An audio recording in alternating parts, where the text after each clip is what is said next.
وہ دوسری اہم بات جو سمجھنے کی ہے وہ یہ ہے کہ اس بات کو ذہن میں رکھیں، تاریخی طور کے اوپر قادیانیت کا مسئلہ مذہبی مسئلہ تھا ہی نہیں۔ تاریخی اعتبار سے قادیانیت کا مسئلہ ایک سیاسی مسئلہ تھا جس کو عمومی طور کے اوپر ہمارے لوگ سمجھتے نہیں ہیں یا جانتے نہیں ہیں۔ یہ بات میں کیوں کہہ رہا ہوں؟ یہ بات میں اس لیے کہہ رہا ہوں کہ جب 1857 کی جنگ آزادی ہوئی اور جنگ آزادی لڑی گئی، یعنی انگریزوں نے جو ایسٹ انڈیا کمپنی بنائی تھی اور ہندوستان پہ قبضے کے خواب انہوں نے دیکھے تھے اور اس میں وہ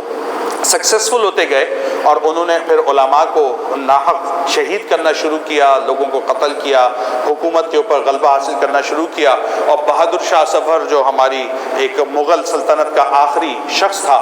وہ بھی وہاں سے اس کو نکال دیا گیا اور مکمل طور کے اوپر مغل سلطنت کا خاتمہ ہو گیا۔ اس کی وجوہات کیا ہیں وہ ایک الگ موضوع ہے جس پہ کبھی اور بات کریں گے۔ جب اس کا خاتمہ ہو گیا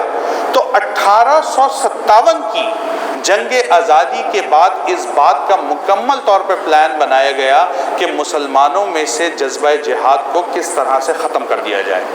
اور یہ وہ وقت تھا کہ جب غلام مرزا احمد قادیانی کی اپنی عمر فقط 17 برس تھی۔ اس کی پیدائش 1840 سنہ عیسوی کی ہے، تو یہ تو خود 17 سال کا چھوکرا یا لونڈا تھا جو اس وقت موجود تھا اور اس کو کچھ بھی نہیں پتا تھا کہ مستقبل میں ہونے کیا والا ہے۔ یہ ایک نوکری کرتا تھا ڈپٹی کمشنر سیالکوٹ، اس کے ادارے کے اندر اس کی ایک معمولی سی نوکری تھی اور وہاں کے اوپر یہ حضرت جایا کرتے تھے اور 1864 سے 68 تک وہاں پر اپنی خدمت جو ہے چند پیسوں کے عوض یہ بیچا کرتے تھے یا دیا کرتے تھے۔ تو اس وقت تو ان کو خود نہیں پتا تھا کہ ہونے کیا والا ہے، لیکن دوسری طرف کیونکہ انگریز نے پورے ہندوستان پر قبضہ کرنے کا پلان بنا لیا تھا اور وہ اس کے اوپر غالب آ گیا تھا، تو اب اس کو جو اصل ڈر لگا ہوا تھا وہ ڈر یہ تھا کہ مسلمانوں کی طرف سے جو علماء تھے وہ مختلف مساجد کے اندر جو خطابات کر رہے تھے وہ خطابات یہ تھے کہ ہمیں انگریزوں کے خلاف جذبہ جہاد کو اجاگر کرنے کی ضرورت ہے اور ہمت اور حوصلے سے ان کا مقابلہ کرنے کی ضرورت ہے۔